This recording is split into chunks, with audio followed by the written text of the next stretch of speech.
Hi ಎಲ್ರಿಗೂ ನಮಸ್ತೆ. ಇವತ್ತು ನಮ್ಮ ಮನೇಲಿ ಬಂದು ಮಟನ್ ಲಿವರ್ ತಂದಿರು. ಸೊ ಅದನ್ನ ಹಾಕಿ ನಾನು ಪೆಪ್ಪರ್ ಫ್ರೈ ಮಾಡಿದೆ.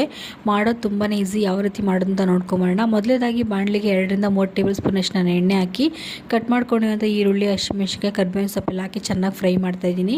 ಇದಾದ ನಂತರ 1 ಟೇಬಲ್ ಸ್ಪೂನಷ್ಟು ಶುಂಠಿ ಬೆಳ್ಳುಳ್ಳಿ ಪೇಸ್ಟ್ ಹಾಕಿ ಹಸಿ ವಾಸನೆ ಹೋಗೋವರೆಗೂ ಚೆನ್ನಾಗಿ ಫ್ರೈ ಮಾಡ್ಕೊತಾ ಇದ್ದೀನಿ. ನಾನು ಆಲ್ರೆಡಿ 1/4 kg ಅಷ್ಟು ನಾನು ಲಿವರ್ನ ಸ್ವಲ್ಪ ಉಪ್ಪು, ಅರಿಶಿನ ನೀರು ಹಾಕ್ಬಿಟ್ಟು ಕುಕ್ಕರಲ್ಲಿ ಬೇಯಿಸಿಟ್ಕೊಂಡಿದ್ದೆ. ಆ ಬೇಯಿಸಿಟ್ಕೊಂಡಿರೋ ಲಿವರ್ನ ಹಾಕ್ಬಿಟ್ಟು ಚೆನ್ನಾಗಿ ಫ್ರೈ ಮಾಡಿ 2 ಟೇಬಲ್ ಸ್ಪೂನ್ ಅಷ್ಟು ನಾನು ಪೆಪ್ಪರ್ನ ಹಾಕ್ತಾಯಿದ್ದೀನಿ.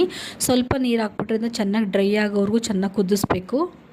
ನೋಡಿ, ಚೆನ್ನಾಗಿ ಫುಲ್ ಡ್ರೈ ಆಗಿದೆ. ಲಾಸ್ಟಲ್ಲಿ ಸ್ವಲ್ಪ ಕೊತ್ತಂಬರಿ ಸೊಪ್ಪು ಹಾಕ್ತಾಯಿದ್ದೀನಿ. ಕೊತ್ತಂಬರಿ ಸೊಪ್ಪು ಹಾಕ್ಬಿಟ್ಟು ಸ್ವಲ್ಪ ನಿಂಬೆಹಣ್ಣು ರಸ ಹಿಂಡಿ ಸ್ವಲ್ಪ ಚೆನ್ನಾಗಿ ಒಂದು 2 ಮಿನಿಟ್ಸ್ ಚೆನ್ನಾಗಿ ಮಿಕ್ಸ್ ಮಾಡಿದ್ರೆ mutton liver pepper fry ready ಆಗಿರುತ್ತೆ. ಮಾಡೋದು ತುಂಬಾ ಈಸಿ, ತುಂಬಾ ಚೆನ್ನಾಗಿರುತ್ತೆ. ನೀವು ಅನ್ನ, ಸಾಂಬಾರು, ರಸಮ್ ಎಲ್ಲ ಮಾಡಿದ್ರೆ ಸೈಡ್ ಡಿಶ್ ಥರ ಯೂಸ್ ಮಾಡ್ಬೋದು. ನೀವು ಒಂದು ಸರಿ ಮನೇಲಿ ಟ್ರೈ ಮಾಡಿ. ನಿಮಗೆ ಏನೋ ಈ ವಿಡಿಯೋ ಇಷ್ಟ ಆಗಿದ್ರೆ ಲೈಕ್ ಮಾಡಿ, ಶೇರ್ ಮಾಡಿ, ಸಬ್ಸ್ಕ್ರೈಬ್ ಮಾಡಿ. Thank you.